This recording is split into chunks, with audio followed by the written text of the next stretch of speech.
Striker കോച്ചിങ്ങിന്റെ എല്ലാ കൂട്ടുകാർക്കും പുതിയൊരു ക്ലാസ്സിലേക്ക് സ്വാഗതം. ഞാൻ നിങ്ങളുടെ ഷഹനാദാണ്. എന്തെല്ലാടോ, എല്ലാവർക്കും സുഖല്ലേ? നന്നായി പഠിക്കുന്നുണ്ടോ ചങ്ങാതിമാരെ? നമ്മൾ ഇന്ന് കറണ്ട് അഫയേഴ്സ് പുതിയൊരു കോഴ്സ് അല്ലേ, കിടിലനായിട്ട് പഠിക്കുന്നില്ലേ? 14 ക്ലാസ്സുകൾ എടുത്തു അല്ലേ? 15ാമത്തെ ക്ലാസ് ആണ്. 2025ലെയും 26ലെയും മുഴുവൻ വസ്തുതകളും നിങ്ങൾ എഴുതാൻ പോകുന്ന എല്ലാ PSC പരീക്ഷകൾക്കും ഉപകാരപ്പെടുന്ന കറണ്ട് അഫയേഴ്സ് പഠിക്കുകയാണ്. അപ്പൊ നമ്മുടെ ക്ലാസ്സുകൾ നോക്കൂ, PDF ഒക്കെ നിങ്ങൾക്ക് വേണ്ടി സെറ്റാക്കി കിടിലൻ PDF ആണ്. അപ്പൊ ഈ ക്ലാസ്സുകളൊക്കെ ഇഷ്ടപ്പെടാൻ ഇപ്പം തന്നെ ലൈക്ക് അടിക്കുക. അതുപോലെ PDF നോട്ട് ഫ്രീ ആയിട്ട് കിട്ടാൻ ടെലഗ്രാം ചാനൽ ഫോളോ ചെയ്യുക. ഫസ്റ്റ് കമന്റും ഡിസ്ക്രിപ്ഷനിൽ ഉണ്ടാകും കേട്ടോ. ചാനൽ ഒന്ന് സബ്സ്ക്രൈബ് ചെയ്താൽ ബെൽ ബട്ടൺ ക്ലിക്ക് ചെയ്യണേ, എന്നാലാണ് നിങ്ങൾക്ക് വീഡിയോയുടെ നോട്ടിഫിക്കേഷൻ സ്പോട്ടിൽ കിട്ടുക കേട്ടോ. നോക്കൂ, ആദ്യം തന്നെ നമുക്ക് മനോഹരമായ ഒരു ടൂറിസം കേന്ദ്രം പഠിക്കാം. ഫോട്ടോ കണ്ടില്ലേ? ആരാണെങ്കിലും ഒന്ന് പോകാൻ ആഗ്രഹിക്കും അല്ലേ? കടമക്കുടി ഗ്രാമീണ കായൽ ടൂറിസം. കടമക്കുടി ഗ്രാമീണ കായൽ ടൂറിസം പദ്ധതി നിലവിൽ വന്ന ജില്ല ഏതാണ്? കടമക്കുടി ഗ്രാമീണ കായൽ ടൂറിസം എന്ന് കേൾക്കുമ്പം കടം വാങ്ങി കുടിക്കുന്ന ടീമാണോ എറണാകുളംകാര്? എറണാകുളംകാരുണ്ടെങ്കിൽ തീർച്ചയായിട്ടും കമന്റ് ചെയ്തേ. പ്രത്യേകിച്ച് ഈ കടമക്കുടിയൊക്കെ പോയവരുണ്ടെങ്കിൽ കമന്റ് ചെയ്ത് ഞാൻ പ്രതീക്ഷിക്കുന്നു. എറണാകുളത്താണ് കടമക്കുടി ഗ്രാമീണ കായൽ ടൂറിസം ഉള്ളത്. കുടുംബശ്രീ മിഷന്റെ 2026ലെ 13ാമത് സരസ് മേള വളരെ ഇമ്പോർട്ടന്റ് ആണ്. PSC പരീക്ഷകളിലെ സരസ് മേളകൾ ചോദ്യം വരാറുണ്ട്. അതുകൊണ്ട് തന്നെ മക്കളെ നിങ്ങൾ പഠിച്ചു വെക്കണം. കുടുംബശ്രീ മിഷൻ സംഘടിപ്പിക്കുന്ന 2026ലെ 13ാമത് ദേശീയ സരസ് മേളയുടെ വേദി എവിടെയാണ്? തൃത്താല. ഇവിടെ ഞാൻ തൃത്താല എന്നല്ല കൊടുത്തത്, എക്സാക്ട് സ്ഥലമാണ് കൊടുത്തത് കേട്ടോ. നമുക്ക് മാറ്റി എഴുതാം. തൃത്താല, പാലക്കാട്. തൃത്താലയുടെ MLA ആണ് നമ്മുടെ തദ്ദേശ സ്വയംഭരണ വകുപ്പ് മന്ത്രി. ആര്? MP രാജേഷ്. അപ്പോൾ നിലവിലെ ഇലക്ഷൻ നടന്നു, റിസൾട്ട് വരാൻ പോവാണ്. നിങ്ങൾ കാണുമ്പോൾ പക്ഷേ അവിടുത്തെ MLA മാറിയിട്ടുണ്ടാവും. ഞാൻ ഈ ക്ലാസ് എടുക്കുന്ന സമയത്താണ് പറഞ്ഞു കേട്ടോ. അപ്പൊ ചാലിശ്ശേരി, പാലക്കാട് ചാലിശ്ശേരി തൃത്താലയിലായിരുന്നു 13ാമത് ദേശീയ സരസ്മേള. തൃത്താല 13ാമത് സരസ്മേള കൃത്യമായി പഠിക്കാം. കടമക്കുടി എവിടെയാണ്? എറണാകുളം ജില്ലയിലാണ്. കടമക്കുടി ഗ്രാമീണ കായൽ ടൂറിസം എറണാകുളം. തൃത്താലയിൽ 13ാമത് സരസ്. തൃത്താല തൃത്താല. അങ്ങനെയാണെങ്കിൽ അടുത്ത ഇമ്പോർട്ടന്റ് ക്വസ്റ്റ്യൻ, 52ാമത് G7 ഉച്ചകോടിയുടെ വേദി. G7 France. സരസ് മേള തൃത്താലയിൽ ചാലിശ്ശേരി കേട്ടോ. അവിടെ ഒരു ചാല ആലോചിക്കണം കേട്ടോ, ചാലിശ്ശേരിന്ന്. അപ്പൊ അതുപോലെ ഫ്രാൻസ് ആണ് G7. കറക്റ്റ് പറയുകയാണെങ്കിൽ എവിയാൻ ലെസ് ബെയിൻസ് എന്ന് പറയുന്ന ഒരു സ്ഥലം, അവിടെയാണ് വേദി. പക്ഷെ നമ്മളോട് ചോദിക്കുക G7 ഏത് രാജ്യത്ത് വെച്ച് നടക്കുന്നു? G7 നടക്കുന്നത് ഫ്രാൻസിലാണ്. ഇന്ത്യയിലെ ആദ്യത്തെ ബയോ ഹാപ്പി ഡിസ്ട്രിക്റ്റ്, വളരെ ഇമ്പോർട്ടന്റ് ആയ ചോദ്യമല്ലേ? ഇന്ത്യയിലെ ആദ്യത്തെ ബയോ ഹാപ്പി ഡിസ്ട്രിക്റ്റ് ജില്ല ഏതാണ്? ഏതാണ് ബയോ ഹാപ്പി? നോക്കൂ, കയ്യിന്ന് പനിനീർ പൂക്കുന്ന കെയ്യി പനിയോർ. നിങ്ങൾ എന്തെങ്കിലും കോഡാക്കുക. കെയ്യി പനിയോർ. കയ്യിൽ പനിനീരാണെങ്കിൽ ഭയങ്കര ഹാപ്പി ആയിരിക്കും. നമ്മുടെ ഒരു ബയോഡാറ്റ കൊടുത്താൽ, അല്ലെങ്കിൽ നമ്മൾ എന്തൊരു കാര്യം കൊടുത്താൽ ആളുകളെ ഹാപ്പി ആക്കണമെങ്കിൽ ഒരു കയ്യിൽ ഒരു പനിനീർ കൊടുത്താൽ മതി അല്ലേടാ? ഒരു റോസാ പുഷ്പം നിങ്ങൾക്ക് കമന്റ് ചെയ്യാൻ പറ്റുമെങ്കിൽ ഞാൻ ചോദിക്കായിരുന്നു, ഒരു റോസ് പൂ എനിക്ക് കമന്റ് ആയി തരുമോ എന്ന്. കമന്റിൽ റോസാപ്പൂ തരാൻ പറ്റൂല്ലേ? തരാൻ പറ്റുന്നവരൊക്കെ കൊണ്ട്. അപ്പൊ ഹാപ്പി ആവും ഞാൻ. അപ്പൊ ബയോ ഹാപ്പി ഡിസ്ട്രിക്ട് എന്ന് കേട്ടാൽ കെയ്യി പനിയോർ, കയ്യിൽ ഒരു പനിനീർ ആലോചിക്കുക. ഇതൊക്കെ ഇങ്ങനെ പറയുന്നത് നിങ്ങളുടെ പരീക്ഷയ്ക്ക് നിങ്ങളുടെ മനസ്സിൽ ഓർമ്മ വേണ്ടിയിട്ടാട്ടോ. കയ്യിൽ ഒരു പനീർ ഉണ്ടെങ്കിൽ നിങ്ങൾ ഹാപ്പി ആയിരിക്കും. ബയോ ഹാപ്പി. കെയ്യി പനിയോർ, അരുണാചൽ പ്രദേശ്, AP അരുണാചൽ പ്രദേശ് കേട്ടോ. എന്താണ് ഈ ബയോ ഹാപ്പി എന്ന് ഉദ്ദേശിക്കുന്നത്? ഞാനതിന്റെ വിശദാംശങ്ങൾ പത്രക്കട്ടയും കൊടുത്തിട്ടുണ്ട്, വായിച്ചു നോക്കുക. ഇന്ത്യൻ ഹരിത വിപ്ലവത്തിന്റെ പിതാവായ ഡോക്ടർ MS സ്വാമിനാഥൻ മുന്നോട്ട് വെച്ച ബയോ ഹാപ്പിനെസ് എന്ന ആശയത്തെ അടിസ്ഥാനമാക്കിയുള്ളതാണ് ഈ പദ്ധതി. ജൈവ വൈവിധ്യത്തെ അഥവാ ബയോഡൈവേഴ്സിറ്റി സംരക്ഷിച്ചുകൊണ്ട് മനുഷ്യന്റെ ആരോഗ്യം, പോഷണം, വരുമാനം എന്നിവ മെച്ചപ്പെടുത്തുക, പ്രകൃതിയും മനുഷ്യനും തമ്മിലുള്ള ഒരു സന്തുലിതാവസ്ഥ സൃഷ്ടിക്കുക എന്നതാണ് ഇതിന്റെ ലക്ഷ്യം. സംഗതി മനസ്സിലായല്ലോ? ഓവർ കാര്യങ്ങളൊന്നും പഠിക്കേണ്ട. എന്താണ് ഈ സംഗതി? ബയോ എന്ന് വെച്ചാൽ ബയോഡൈവേഴ്സിറ്റി സംരക്ഷിച്ചുകൊണ്ട് മനുഷ്യന്റെ ആരോഗ്യവും മറ്റുള്ള കാര്യങ്ങളൊക്കെ മെച്ചപ്പെടുത്തിയെടുക്കുക. എത്രയേ ഉള്ളൂ. ബയോ ഹാപ്പി നമ്മുടെ മനസ്സിൽ. കയ്യി പനിയോർ. ലോകത്തിലെ ഏറ്റവും ഉയരം കൂടിയ കൊടുമുടിയായ നമ്മുടെ എവറസ്റ്റ് അല്ലെ? എവറസ്റ്റ്. അതുപോലെ തന്നെ യൂറോപ്പിലെ എൽബ്രസ്, ആഫ്രിക്കയിലെ കിളിമഞ്ചാരോ, കിളിമഞ്ചാരോ അല്ലെ? ആ കിളിമഞ്ചാരോ, അതുപോലെ തന്നെ എവറസ്റ്റ്, ഇതൊക്കെ കീഴടക്കിയ ലോകത്തിലെ ഏക കാഴ്ച പരിമിതിയുള്ള വനിതയുടെ പേരാണ് ചോൻസിങ് ആങ്മോ. ചോൻസിങ് ആങ്മോ. പേരെന്താണ്? ചോൻസിങ് ആങ്മോ. ഒരു ചാൻസ് കിട്ടിയപ്പോ അല്ലെ, ഈ കാഴ്ച പരിമിതിയൊക്കെ ഉണ്ട്, തൽക്കാലം നമ്മൾ ആംഗ്യമൊക്കെ കാണിച്ച് കയറിപ്പോയി എന്ന് ആലോചിച്ച് വെക്കുക. പഠിക്കാൻ വേണ്ടി മാത്രം ആംഗ്യം കാണിക്കുന്നു എന്തുകൊണ്ട് അങ്ങനെയൊക്കെയാണ് പോയത് എന്ന് ആലോചിച്ച് വെച്ച് കഴിഞ്ഞാൽ ചാൻസ് കിട്ടിയപ്പോൾ മാഡം ഈ പറയുന്ന പ്രധാനപ്പെട്ട കൊടുമുടികളൊക്കെ കീഴടക്കി. ചാൻസ് കിട്ടിയപ്പോൾ കുറച്ച് കാഴ്ച പരിമിതിയൊക്കെ ഉണ്ട് എന്ന് പഠിച്ചു വെക്കാൻ വേണ്ടി ചിന്തിക്കുക. എന്നിരുന്നാലും കയറിപ്പോയി. അപ്പൊ 3 പ്രധാനപ്പെട്ട കൊടുമുടികൾ, ലോകത്തിലെ ഉയരം കൂടിയ കൊടുമുടികൾ കീഴടക്കിയ കാഴ്ച പരിമിതിയുള്ള ആദ്യത്തെ വനിത അല്ലെങ്കിൽ ഏക വനിത ചോൻസിൻ ആങ്മോ ഹിമാചൽ പ്രദേശ് സ്വദേശിയാണ് കേട്ടോ. 2026 ആഷസ് ക്രിക്കറ്റ് കിരീട ജേതാവ് ഓസ്ട്രേലിയയാണ്. കഴിഞ്ഞ കാലങ്ങളിലൊക്കെ ഓസ്ട്രേലിയക്ക് തന്നെയാണ് കിട്ടിയത്. ഇന്ത്യയിലെ ആദ്യത്തെ സംസ്ഥാനതല ഡ്രോൺ ഡാറ്റ റിപ്പോസിറ്ററി നിലവിൽ വന്നത് ഏത് സംസ്ഥാനത്താണ്? ഇന്ത്യയിലെ ആദ്യത്തെ സംസ്ഥാനതല ഡ്രോൺ ഡാറ്റ റിപ്പോസിറ്ററി നിലവിൽ വന്നത് മധ്യപ്രദേശിലാണ്. ഡ്രോണിന്റെ അത്യാവശ്യം പുതിയ സംവിധാനങ്ങളും സാങ്കേതിക വിദ്യയൊക്കെ ഉപയോഗിച്ചുകൊണ്ടുള്ള ഒരു സിസ്റ്റം, ഒരുപാട് കണക്കും ഡാറ്റയും കാര്യങ്ങളൊക്കെ കിട്ടാൻ വേണ്ടിയിട്ടത് മധ്യപ്രദേശിലാണ്. 2025 സംസ്ഥാന നിയമസഭാ സാഹിത്യ പുരസ്കാരം കിട്ടിയത് ആർക്കാണ്? മകളെ പഠിക്കുമ്പോൾ ശ്രദ്ധിക്കേണ്ട ഒരു പോയിന്റ് പറയട്ടെ. ഇത് 25 പറഞ്ഞാൽ 26 കൊടുക്കുക കേട്ടോ. അപ്പൊ ആ രൂപത്തിൽ നമ്മൾ മനസ്സിലാക്കി വെക്കണം. ഈ അടുത്ത കാലത്താണ് ഇങ്ങനെ ഒരു അവാർഡ് തുടങ്ങിയത്, നിയമസഭാ സാഹിത്യ പുരസ്കാരം.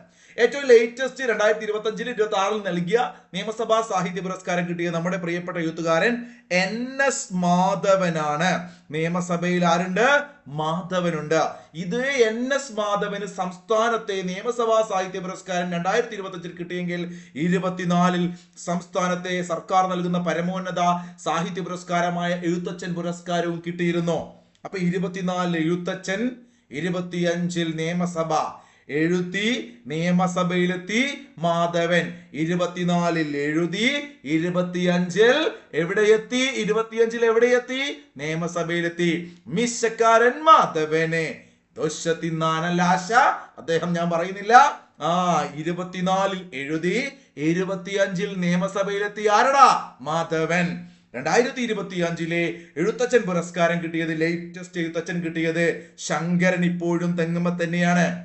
അപ്പൊ 24 എഴുത്തച്ഛൻ, 24 എഴുതി, 25 നിയമസഭയിലെത്തിയത് മാധവനാണെങ്കിൽ 25 ശങ്കരപ്പിള്ള. എഴുത്തിനിരുത്തുമ്പോ ചെറിയ KG മക്കള് ആലോചിക്കുക. KG Ezhuthachan, latest KG LKG UKG എന്ന് പറയില്ലേ? അപ്പൊ KG ശങ്കരപ്പിള്ള, KG ശങ്കരപ്പിള്ള സാറിന്റെ ഫോട്ടോ ഇവിടെ കൊടുത്തിട്ടുണ്ട്. NS മാധവന്റെ ഫോട്ടോയും കാണാം. NS മാധവൻ എന്ന് പറയുമ്പോൾ നിങ്ങളുടെ മനസ്സിലേക്ക് കൃതികൾ വരും.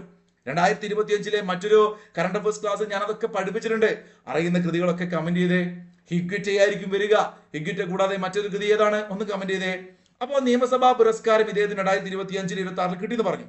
പ്രധാനപ്പെട്ട നിയമസഭാ പുരസ്കാരങ്ങളൊക്കെ നമുക്ക് നോക്കാം. എല്ലാം പഠിക്കൊന്നും വേണ്ട, ആദ്യത്തെ നിങ്ങൾ പഠിച്ചു നോക്കുക. ആദ്യം 2023 നൽകുന്നത്, 22 ആ അവാർഡ് ടി പത്മനാഭൻ. പപ്പേട്ടനാണ് ആദ്യമായിട്ട് നിയമസഭാ സാഹിത്യ പുരസ്കാരം കിട്ടുന്നത്. ടി പത്മനാഭൻ. രണ്ടാമതായിട്ട് നിയമസഭാ സാഹിത്യ പുരസ്കാരം കിട്ടിയത് MT വാസുദേവൻ നായർ. മൂന്നാമത് M മുകുന്ദൻ. നാലാമത് NS Madhavan. T Padmanabhan, MT Mukundan, NS Madhavan. ഇങ്ങനെയാണ് അതിന്റെ കണക്ക്. ഇവിടെ ഒരു ട്രിക്ക് ഉണ്ട്. നോക്കൂ, കേരള ജ്യോതി പുരസ്കാരം ആദ്യമായി ലഭിച്ചത് ആർക്ക് എന്ന് ചോദിച്ചാൽ കേരള ജ്യോതി ആദ്യമായി ലഭിച്ചത് MT വാസുദേവൻ നായർക്കാണ്. രണ്ടാമത് കേരള ജ്യോതി കിട്ടിയ ടി പത്മനാഭനാണ്. അവിടെ വേണമെങ്കിൽ നിങ്ങൾക്ക് അത് കണക്ട് ചെയ്ത് പഠിക്കാം. ആദ്യമായി നിയമസഭാ സാഹിത്യ പുരസ്കാരം കിട്ടിയത് ടി പത്മനാഭൻ, രണ്ടാമത് MT നിയമസഭ. തിരിച്ചു പഠിക്കാം. കേരളത്തിലെ പ്രധാനപ്പെട്ട പുരസ്കാരമാണ് കേരള ജ്യോതി. അതും ഈ അടുത്ത് തുടങ്ങിയല്ലേ. അപ്പൊ കേരള ജ്യോതി ഏത് വർഷമാണ് നൽകി തുടങ്ങിയത് നിങ്ങളൊന്ന് കമന്റ് ചെയ്യണം. കേരള ജ്യോതി ആദ്യം കിട്ടിയത് MTക്ക്, രണ്ടാമത് കിട്ടിയത് ടി പത്മനാഭൻ. അത് വേണമെങ്കിൽ കണക്ട് ചെയ്ത് പഠിച്ചോളൂ. കൺഫ്യൂഷൻ ഉണ്ടാവും. അത് അറിയാത്തവർക്ക് ഞാനത് മറ്റൊരു ക്ലാസ്സിൽ പഠിപ്പിച്ചു തരാം കേട്ടോ. കേരള ജ്യോതി പുരസ്കാരങ്ങളൊക്കെ, കേരള പ്രഭ, കേരള ജ്യോതി, കേരള ശ്രീ പുരസ്കാരങ്ങളില്ലേ, ആദ്യമായിട്ട് സംസ്ഥാനം നൽകുന്ന കേരള ജ്യോതി കിട്ടിയത് MTക്കാണ്, രണ്ടാമത് കിട്ടിയത് ടി പത്മനാഭൻ. ആദ്യമായിട്ട് കേരള നിയമസഭാ പുരസ്കാരം, സാഹിത്യ പുരസ്കാരം കിട്ടിയത് ടി പത്മനാഭന്, രണ്ടാമത് MTക്ക്. അതാണ് അതിന്റെ രസം. ഇനി മലയാറ്റൂരിന്റെ അവാർഡ്. ഇത് പറയുമ്പോൾ ഒരുപാട് ഡൗട്ട് ഉണ്ടാവും. മലയാറ്റൂരിന്റെ പേരിൽ എന്തൊക്കെയോ അവാർഡുകളുണ്ട് മാഷെ, എല്ലാം പഠിച്ചിട്ടുണ്ട്, ഒക്കെ കൺഫ്യൂഷൻ ആണ്. നമ്മളിപ്പോൾ നിയമസഭാ സാഹിത്യ പുരസ്കാരം ടി പത്മനാഭന് തുടങ്ങിയിട്ട് ഇപ്പൊ അവസാനം NS മാധവനിൽ എത്തി നിൽക്കുകയാണെന്ന് പറഞ്ഞു. T Padmanabhan, MT Vasudevan Nair, M Mukundan, NS Madhavan, 4 എണ്ണം പറഞ്ഞില്ലേ? കൃത്യമായിട്ട് 4 എണ്ണം പറഞ്ഞു. അതുപോലെ ഇതാ നോക്കൂ, മലയാറ്റൂർ ഫൗണ്ടേഷൻ എന്ത് നൽകുന്നു പുരസ്കാരം?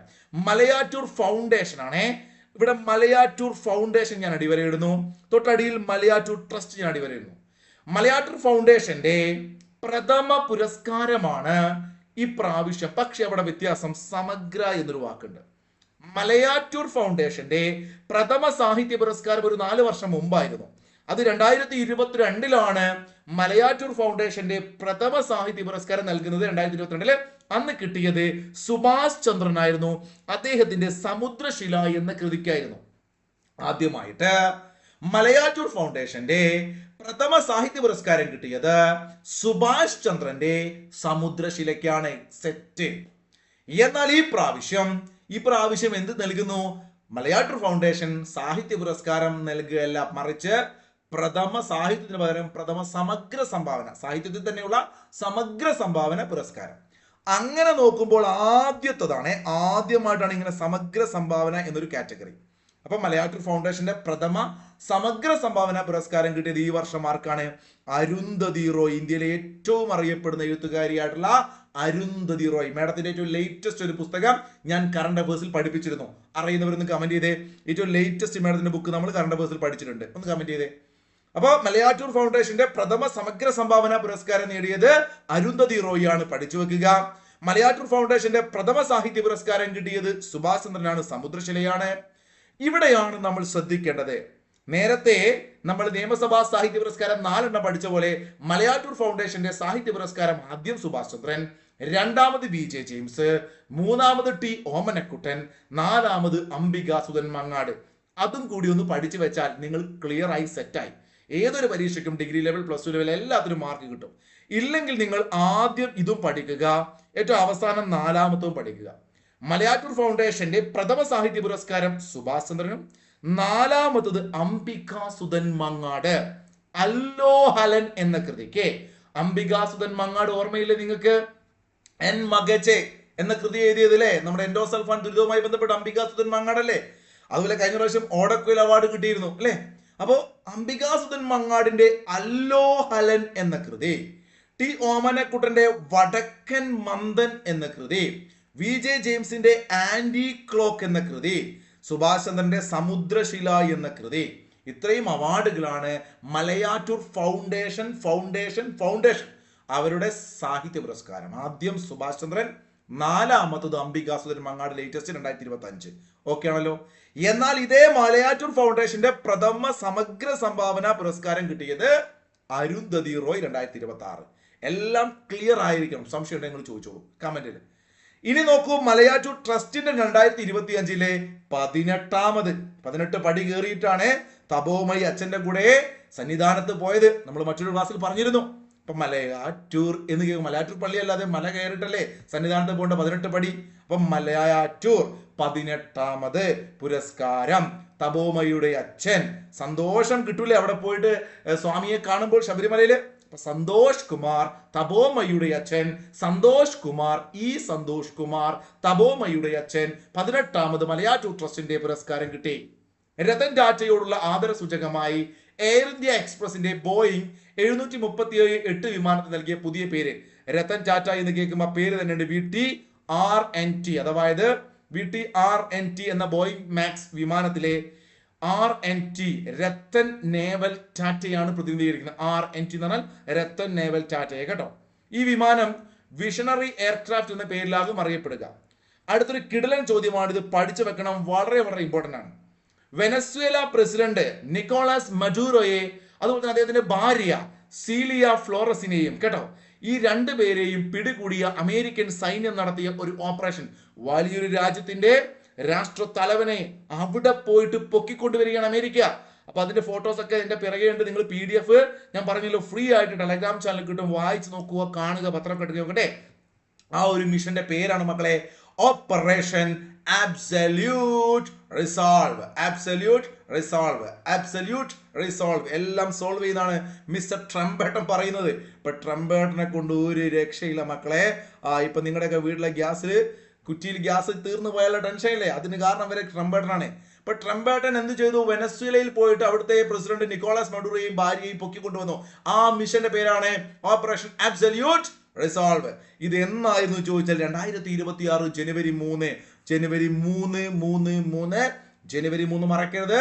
1 2 3 എന്ന് പറഞ്ഞ് ഈ വർഷം തുടങ്ങിയപ്പോൾ, ക്ലാസ് എടുക്കുന്ന വർഷം 2026 ജനുവരി മാസം 3-ാം തീയതി പൊക്കി.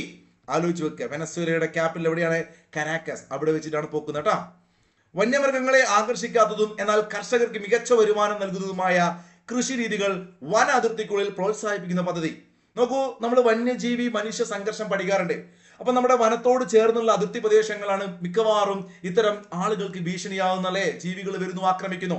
അതുകൊണ്ട് തന്നെ വന അതിർത്തികള് ഇത്തരം ജീവികളെ ആകർഷിക്കുന്ന, ഇപ്പം ആനകളൊക്കെ വരാൻ കാരണം അവയ്ക്ക് കിട്ടുന്ന ഭക്ഷണമാണല്ലോ, അതിന് പറ്റിയ ഇലകളൊക്കെ ഉണ്ടാകുമ്പോൾ അത് കഴിക്കാൻ വരും. അപ്പൊ അതിന് പകരം ഈ വന അതിർത്തികൾ എന്താണ്, മറ്റു ചില ഇവ വലിയ താല്പര്യം തോന്നാത്ത അല്ലെങ്കിൽ മൃഗങ്ങൾക്ക് താല്പര്യമില്ലാത്ത ചില സസ്യങ്ങളൊക്കെ വെച്ച് പിടിപ്പിക്കുക. ഇതാണ് മിഷൻ കൃഷി പുനരുജ്ജീവനം. മിഷൻ കൃഷി പുനരുജ്ജീവനം വന്യമൃഗങ്ങളുമായി ബന്ധപ്പെട്ട് അതിർത്തികളിൽ ഒരു നൽകുന്ന ഒരു കൃഷി രീതിയാണ് മിഷൻ കൃഷി പുനരുജ്ജീവനം. പഠിക്കണം, പേര് പ്രശ്നമാണ്. മിഷൻ കൃഷി പുനരുജ്ജീവനം. സംസ്ഥാനത്ത് മനുഷ്യ വന്യജീവി സംഘർഷം നേരിടുന്ന 203 പഞ്ചായത്തുകളാണ് നടപ്പിലാക്കുക കേട്ടോ. മാനേജ്മെന്റ് വിദ്യാഭ്യാസ രംഗത്തെ സമഗ്ര സംഭാവനകൾക്ക് ലിയോ 14 മാർപ്പാപ്പ, നമ്മുടെ പുതിയ മാർപ്പാപ്പ ലിയോ 14 മാർപ്പാപ്പ ഷെവലിയാർ പദവി നൽകി ആദരിച്ച മലയാളി ജെ ഫിലിപ്പാണ്. ഫിലിപ്പിന് ഷെവലിയാർ പദവി കിട്ടി. അപ്പൊ ആലോചിക്കുക, ജെ ഫിലിപ്പ് ഇദ്ദേഹം ഈ അടുത്ത് മരണപ്പെട്ടു പോയിട്ടോ. അപ്പോ 2026 മരണപ്പെട്ട ഒരു പ്രമുഖനായിട്ടുള്ള വിദ്യാഭ്യാസ രംഗത്തെ ഒരുപാട് സംഭാവനകൾ നൽകിയ വ്യക്തി കൂടിയാണ് ജെ ഫിലിപ്പ്. ഫിലിപ്പച്ചായന് ഷെവലിയാർ പദവി കിട്ടി എന്ന് പഠിച്ചു വെക്കുക. മകളെ, ഒരൊറ്റ ചോദ്യം ഞാൻ ചോദിക്കുന്നു. നമ്മുടെ മുൻ ക്ലാസ്സുകൾ 14ഓളം ക്ലാസ്സുകൾ എടുത്തു. ആ 14ഉം കണ്ട് PDF പഠിച്ച് നല്ല രൂപത്തിൽ കറണ്ട് അഫയേഴ്സ് ഫുൾ മാർക്ക് വാങ്ങുമെന്ന് ഉറപ്പിച്ച കുട്ടികളാണെങ്കിൽ കമന്റ് ചെയ്യുക. നിങ്ങൾ ഇതിൽ ഉത്തരം അറിയില്ലെങ്കിൽ ജസ്റ്റ് നിങ്ങളുടെ അഭിപ്രായം, ക്ലാസ് തുടരണമോ, എങ്ങനെയൊക്കെയാണ് നിങ്ങളുടെ അഭിപ്രായങ്ങൾ, ക്ലാസ് ഓക്കെ ആണോ, ഉപകാരപ്പെടുന്നുണ്ടെങ്കിൽ തീർച്ചയായിട്ടും കമന്റ് ചെയ്യുക. അടുത്ത വീഡിയോ ഉടൻ തന്നെ വരാം. അപ്പൊ നിങ്ങൾക്ക് എല്ലാവർക്കും നല്ലത് വരട്ടെ. Good bye, thank you.